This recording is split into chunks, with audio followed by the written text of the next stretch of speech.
Okay guys, welcome to another class for calculus. So today we are basically going to talk about the mean value theorem, one of the most important theorems in calculus, and it will actually help us to prove some of the theorems. For example, the fundamental theorem of calculus, which we will see in the next course. So we are going to talk about the mean value theorem. Most people abbreviate it as the MVT. Now, we say that the mean value theorem is one of the most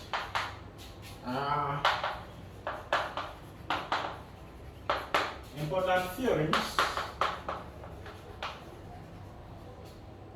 Is one of the most important theorems in differential calculus.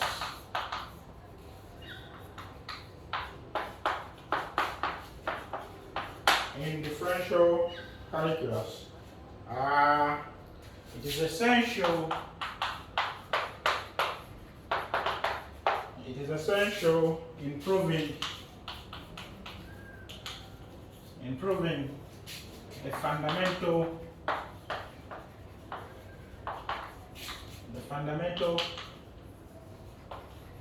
theorem of calculus,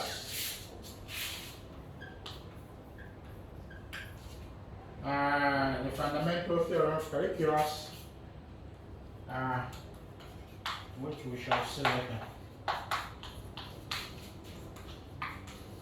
Of course, we have not yet talked about the fundamental theorem of calculus, but you will later see in the next course what the FTC is all about.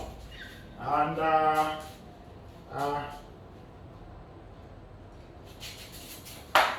okay, so we say that the MVT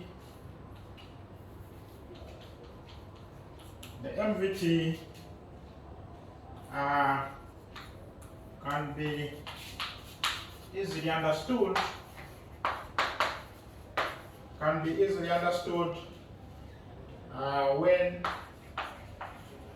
When applied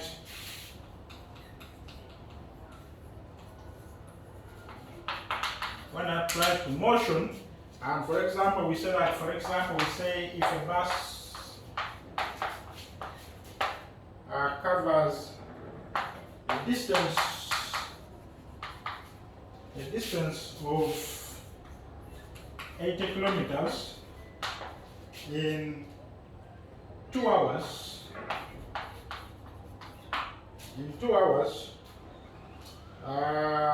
Then its average speed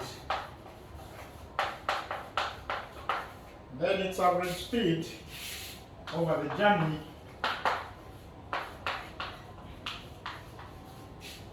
journey is 40 kilometers per hour. So if a bus covers 80 kilometers in 2 hours, on average it's moving at 40 kilometers per hour. Now, what does the MVT say? So the MVT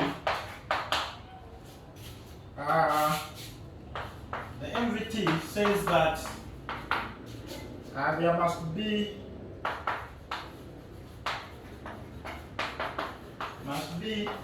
an instant, at least one.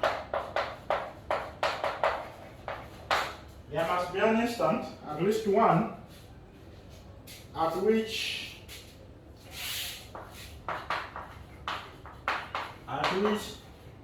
the instantaneous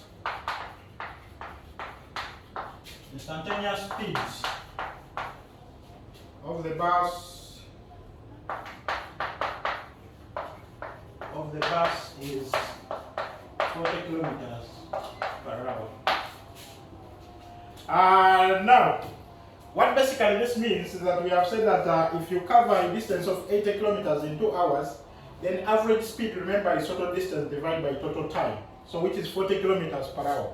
What the MVT says is that there has to be at least one point along the journey where the actual speed of the bus is actually this average speed. So basically that's what it says. And we shall of course state it formally, but before I state it, I'm going to first of all state Rolle's theorem, because we shall need Rolle's theorem to prove the mean value theorem. So before I state the mean value theorem formally, I'm going to state something called Rolle's theorem. So let us start with something called Rolle's theorem. And what does Rolle's theorem say? It says that let the first condition f be continuous on a closed interval AB, and 2, f be differentiable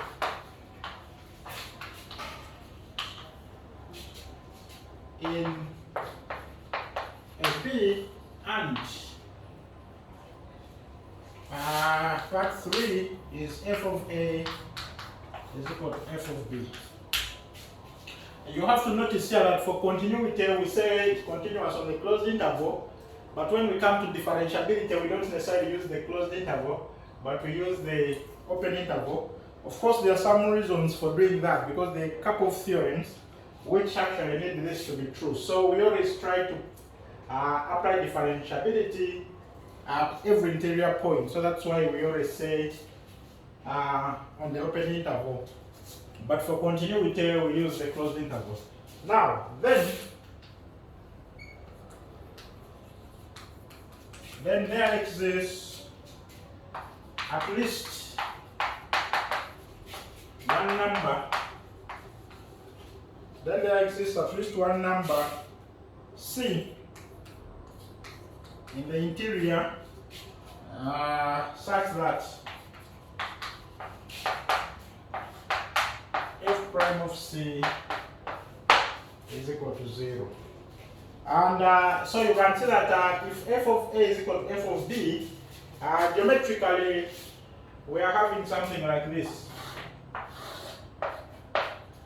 If you have a function that is continuous and differentiable, maybe let me do like that, so that this point here is roughly the same as the point here, so that this is the point A, this is the point B,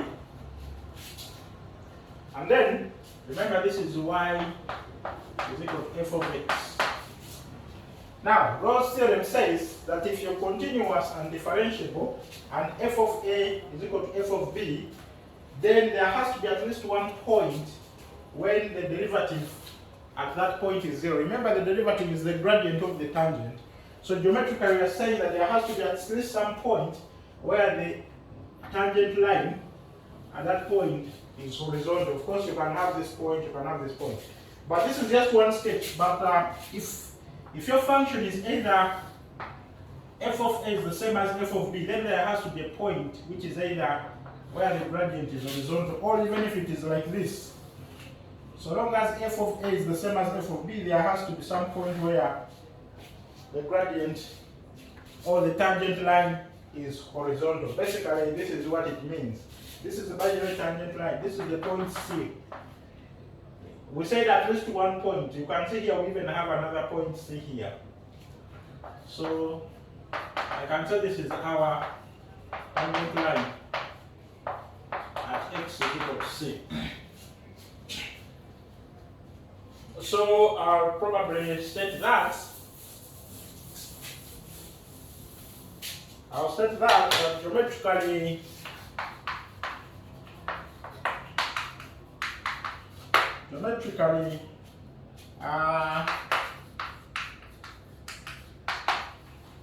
Rolle's theorem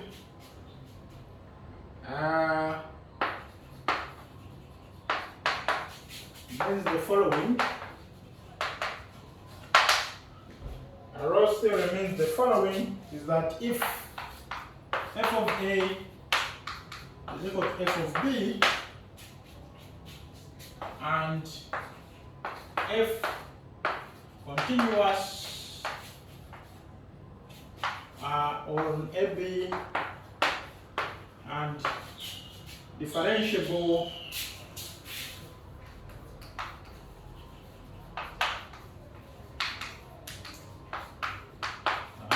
in AB, then there exists a point C,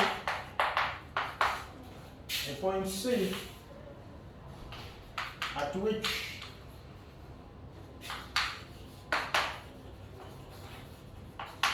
the tangent line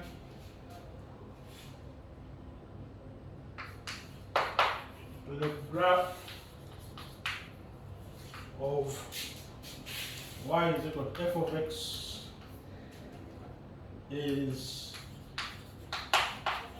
horizontal.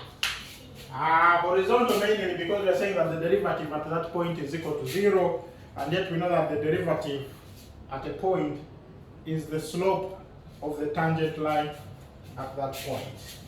I will not give the proof for this, but you can always find the proof for Rolle's theorem in any calculus book.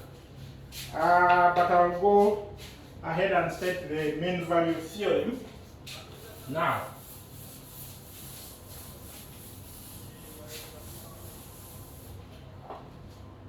So I'll state the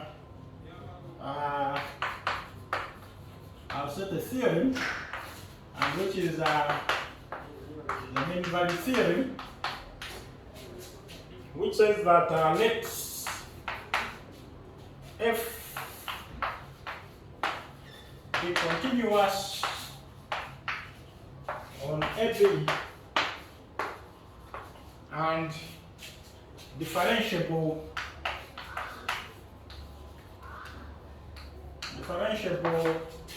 in the open interval B, then there exists at least one number C in a B such that f prime of C is equal to f of B minus f of A out of B minus A. I'll make some remark here, or maybe I'll first of all I'll show you geometrically from the graph, from the sketch. This is how it is. So I'll show you basically what we mean. So we have an x and we have a y. So let us assume we have a function of that form. Or make it nicer. So let us assume we have a function. Here we have not said f of A is equal to f of B. So this is A, and then this is a point B. Now, remember f prime of C, so there is a point C here. F prime of C is the, so let's say this is our tangent line at that point C, and then this is the second line. So this is the tangent.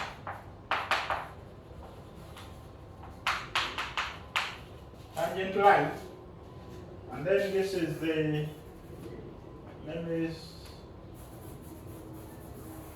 write this as the, this is the second line. The second line is just connecting 2 points here. This point is B, f of B, whereas this point here is A, f of A. That's the point. So what the mean value theorem is saying is that if you have a function that is continuous on the closed interval and differentiable in the open interval, then there has to be at least one point in the interval at which the second line is parallel to the tangent line. Basically, that's what it means, because you can see f prime of c is the gradient of the tangent line at point C, whereas fb minus fa out of b minus a is actually the slope of the second line, because if you try to compute the slope, it's going to be fb minus fa divided by b minus a. So this is the slope of the second line, this is the slope of the tangent line. So it says that there has to be at least a point where the tangent line and the second line are parallel. And you can clearly see that the MVT is a generalization of Rolle's theorem, because Rolle's theorem assumed that f of a is equal to f of b. And when f of a is equal to f of b, then the numerator here is going to be 0, so that you will find that f prime of c is equal to 0, which Rolle's theorem talked about. So I'll clearly say this.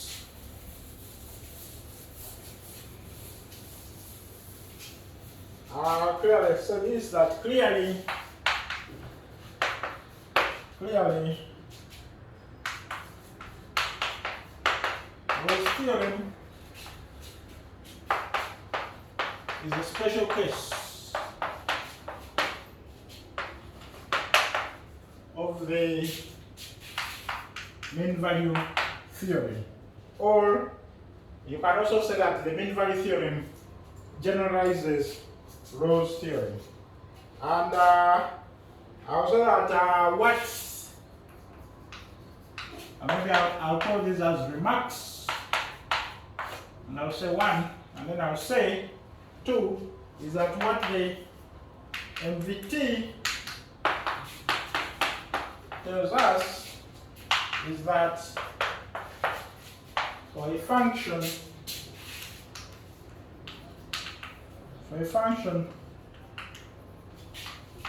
that meets its conditions,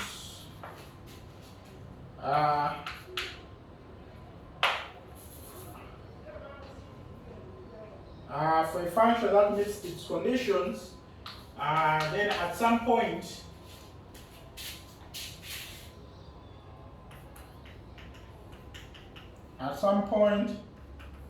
the tangent line has the same slope as the second line.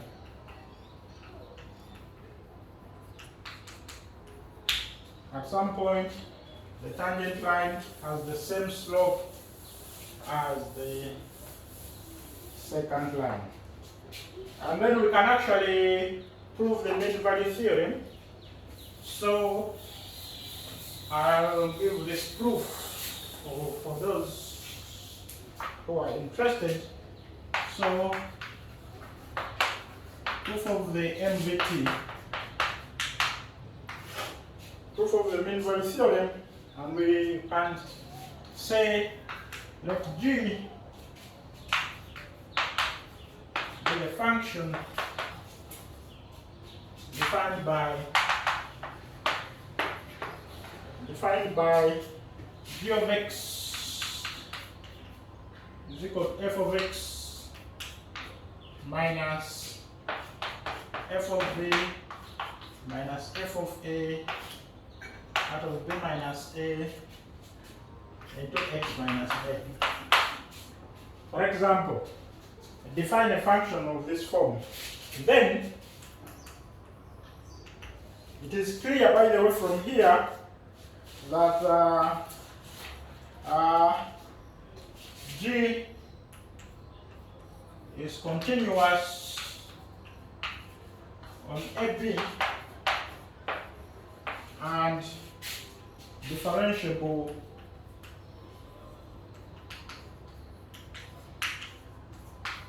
in AB. Why?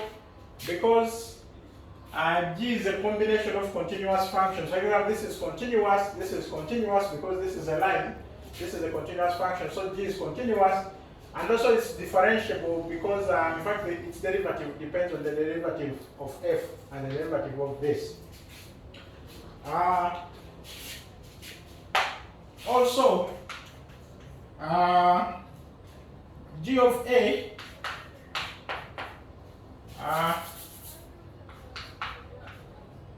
it can be noted that g of a, if you put g of a, is going to be f of a. This is going to be a minus a. This is 0, so it takes this to 0. It's going to be f of a. And g of b is also equal to f of a. You can actually check that that is true. So we are saying that g of a is also equal to g of b. This is a classical, these are assumptions of Rolle's theorem. And then we can say hence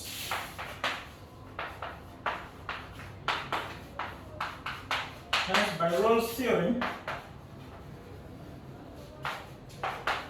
there exists a number c, there exists, hence by Rolle's theorem, I'll go up here, by Rolle's theorem there exists a number c in AB, AB such that g prime of c is equal to 0. But we all know that what is g prime of x? G prime of x is going to be differentiate this function is going to be f prime of x minus, when you differentiate here, this is 1. So this is going to be f of b minus f of a out of b minus a. And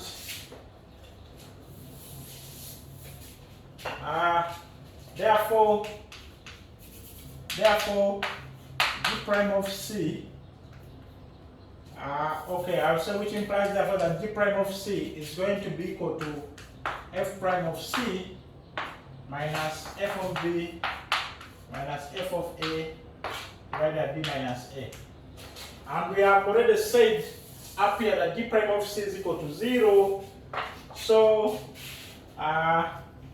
g prime of c is equal to 0, therefore implies that f prime of c is equal to f of b minus f of a divided by b minus a. And this is the statement of the mean value theorem. So I'll say which proves the MVT.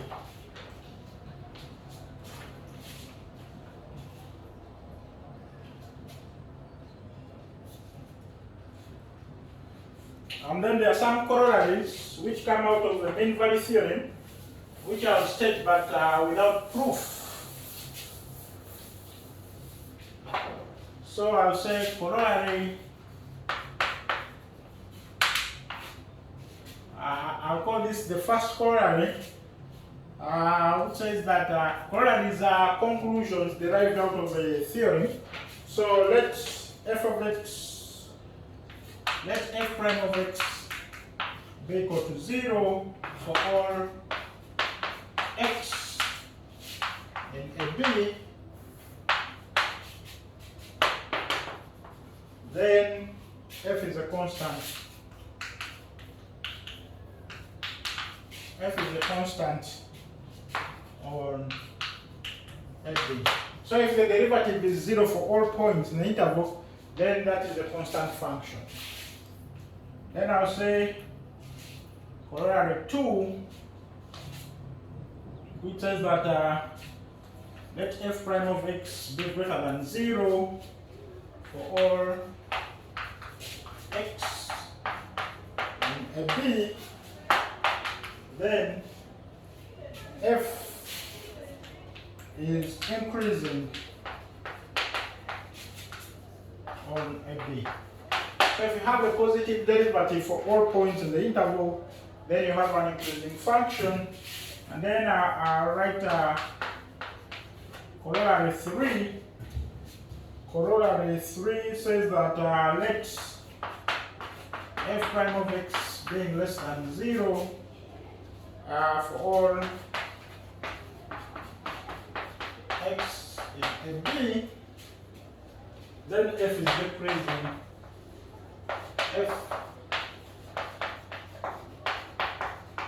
Then f is decreasing on AB.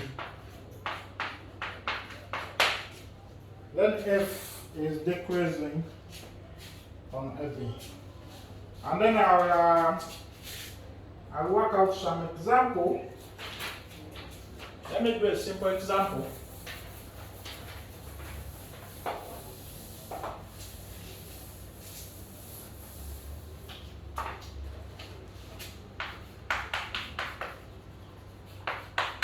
Let me do an example and say, let f of x be equal to x cubed minus x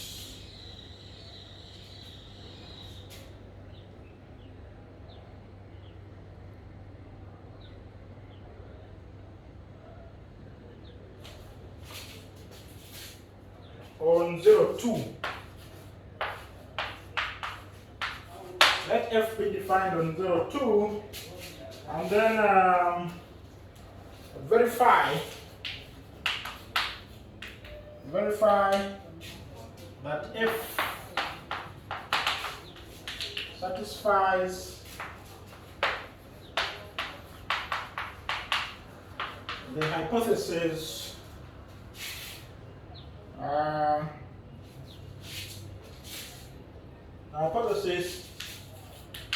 of the mean value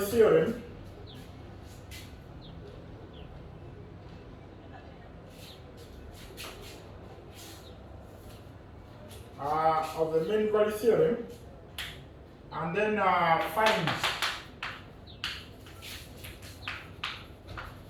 find all numbers c in 0, 2 for which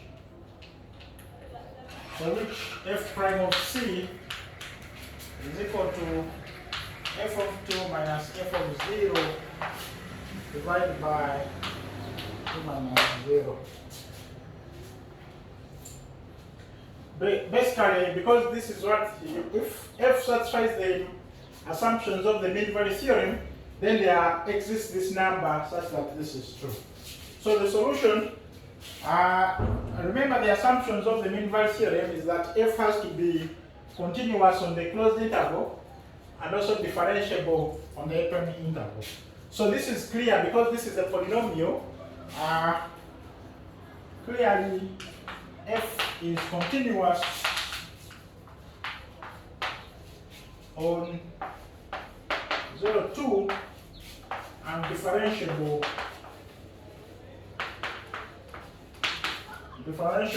in 0, 2. This is a polynomial, so it's continuous and it's also differentiable. Thus, according to the MVT, there exists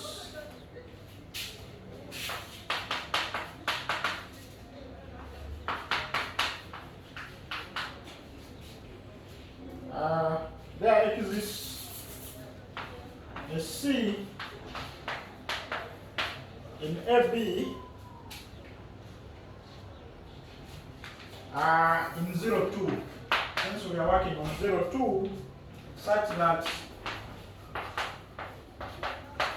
f prime of C is equal to f of 2 minus f of 0 divided by 2 minus 0. Basically, that's what the MVT says. And now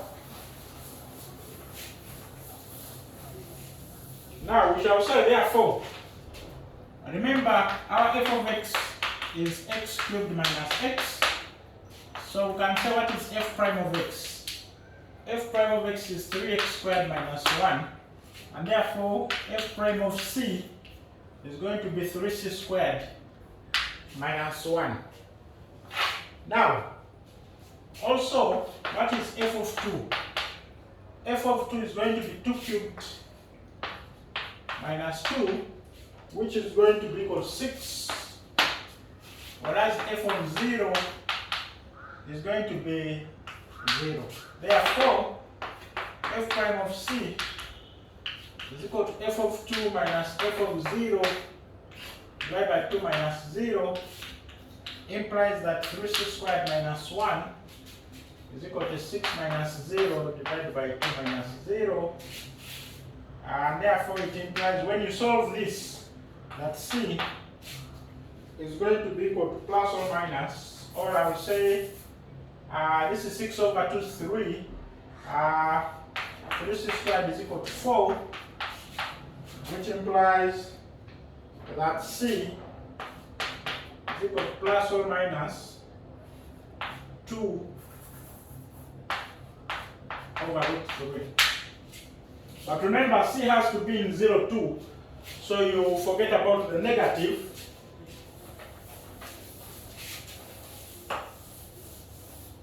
Since c is in 0, 2, implies that c is going to be 2 over root 3. You don't take the negative. Then I have some notes to give before I give the exercise. I'll say that notes at the procedure below enables us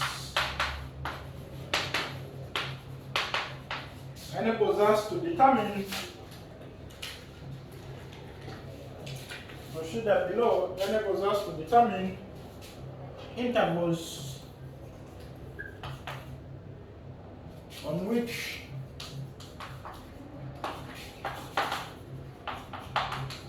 a function f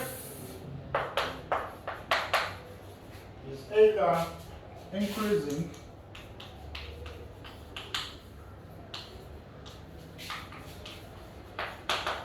or decreasing. One is that locate all critical numbers of f, and remember, at the critical numbers the derivative is 0 or f prime of x undefined. Those are the numbers. 2, subdivide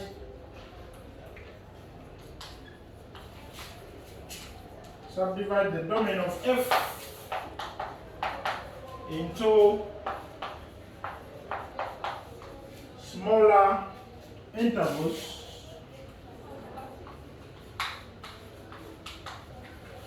using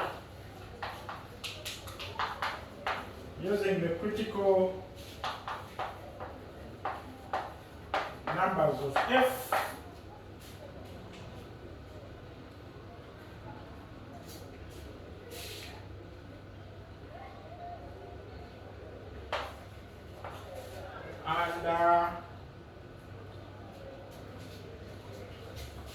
and any number x for which f of x is non-defined. And then question part 3 is that for each interval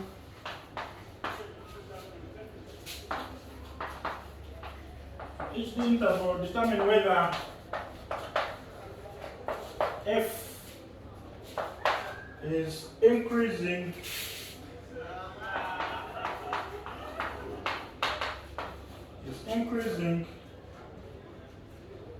or whether f is increasing or decreasing by determining the sign of the derivative.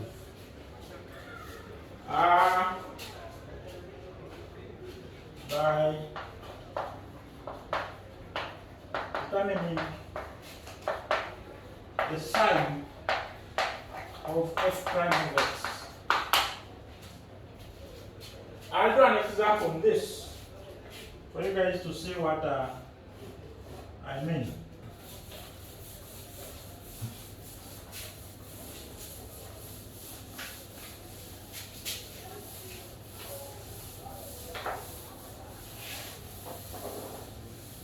So let me do an example.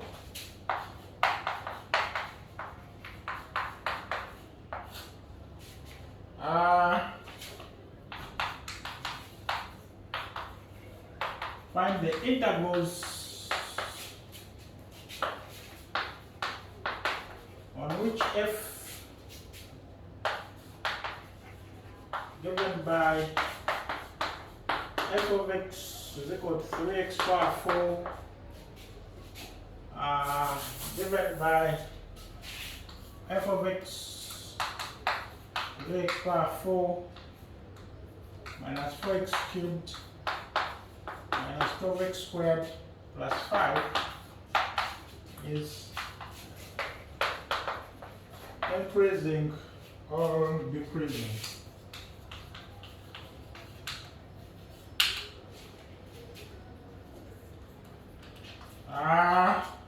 The solution is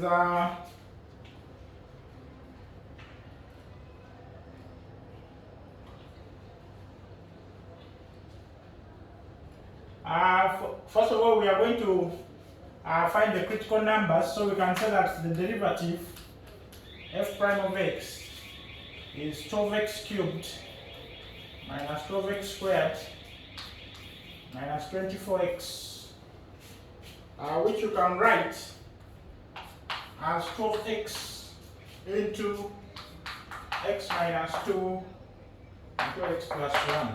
If you want, you can factorize it. But remember, to find the critical numbers, get the derivative, equate it to 0, and then find the x values. And therefore, the critical numbers are going to be x is equal to negative 1, x is equal to negative 1, 0, and 2. The moment you have the critical numbers, then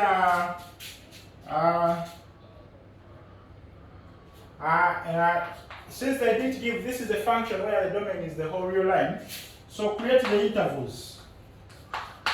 The intervals are going to be negative infinity to negative 1, and then you have negative 1, 0, then you have a 0, 2, and 2 to infinity. So these are the intervals you're going to consider. Now you're going to pick a point in this interval and then check the sign of the derivative. If the sign is positive, then you have increasing. If the sign is negative, then you have decreasing. So,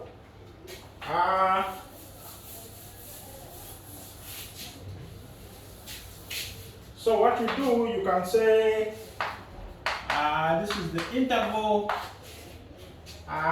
Pick a test point in the interval, and then you say sign of f prime at the test point, and then f is. So the interval is negative infinity to negative 1. The test point you can pick here is maybe negative 2. Then substitute in the derivative. When you substitute negative 2 in here, by the way, this is going to be negative, negative, positive. This is negative, so this is negative. And if it's negative, so f is, this becomes decreasing on negative infinity to negative 1. And then the interval is negative 1, 0. Pick a point, is negative a half. This is negative, this is negative, positive, this is positive, so this is positive. And f is increasing on negative 1, 0. And then we can say 0 to 2, pick a text point, 1 would be a good one.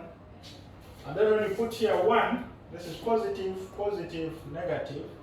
So this is negative. And then decreasing on 0, 2.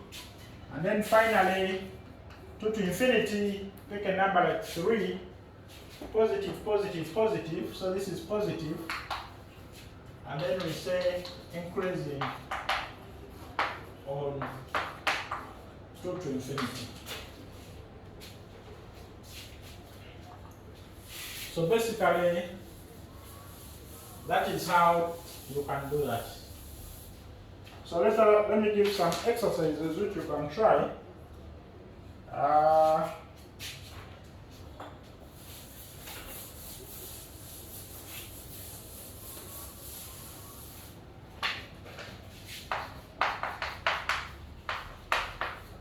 Exercise 1. In each of the following, verify that the given function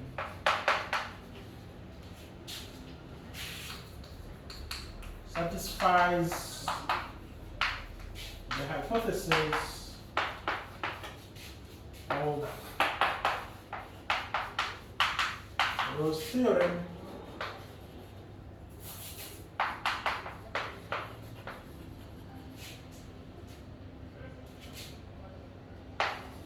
on the specified interval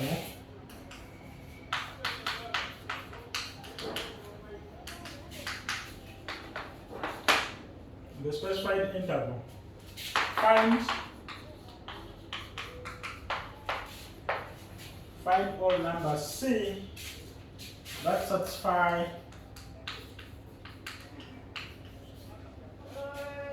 on the specified interval. Maybe I'll say a B. Find all numbers C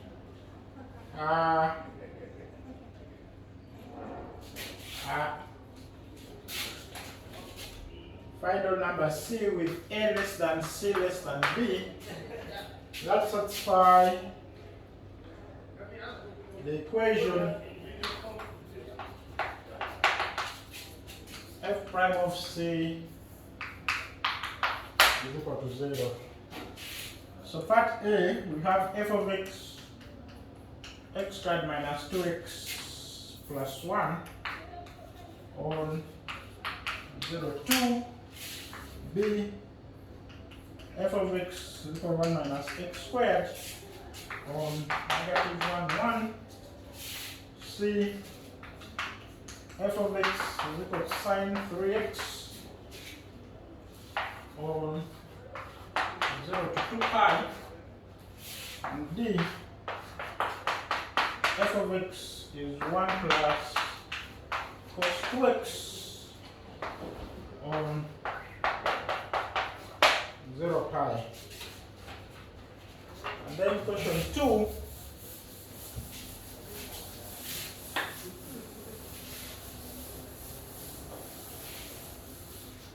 Question 2 is verify the given function satisfies the hypothesis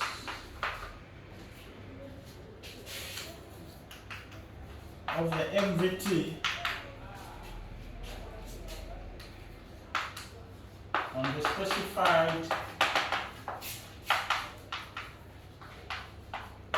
or a B, and then find all numbers. Find all numbers C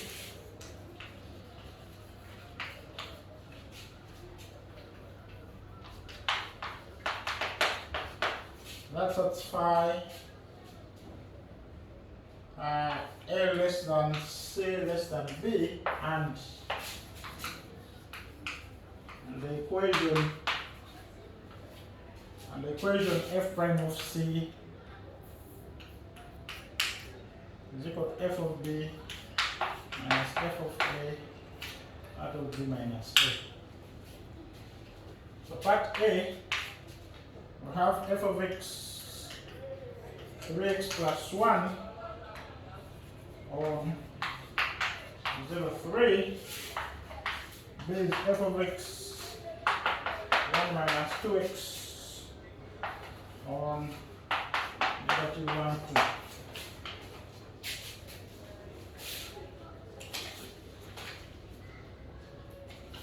But C, f of x is equal to cosine of x on pi by 4 to 7 pi by 4. And then part B is f of x squared plus 2x on 0, 4.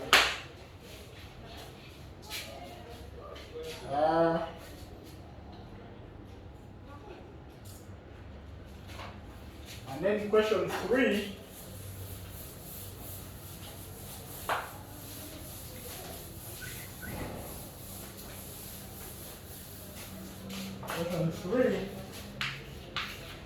is sketch the graph of f of x for negative 1 less or equal to x less or equal to 1. And then does the MVT apply for f on minus 1, 1 y, or why not? And then question 4, the function f of x, which is equal to 1 divided by x minus 3, is differentiable on the open interval 0, 3.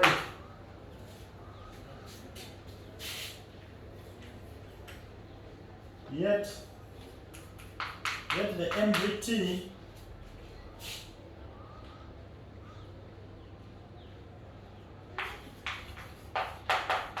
does not apply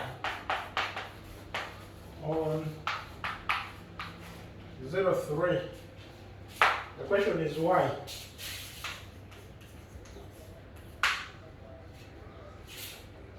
And then finally, question 5 is use the intermediate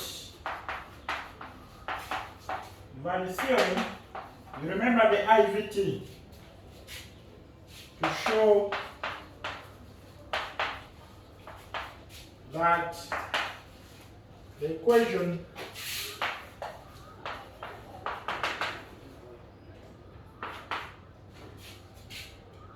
x cubed plus 3x squared plus 6x plus 1 is equal to 0.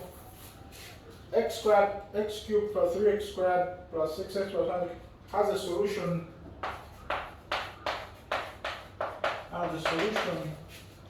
Between negative 1 and 0. negative 1 and 0. And then continue to say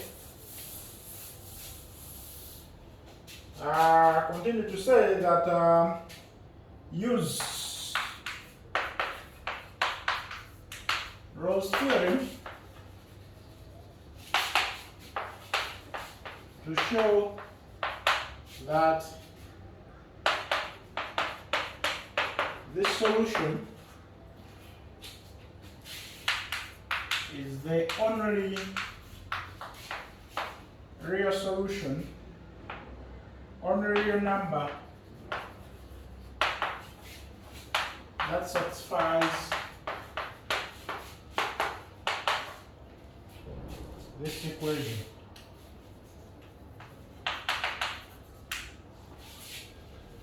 You can try this, and then we shall continue from there next time.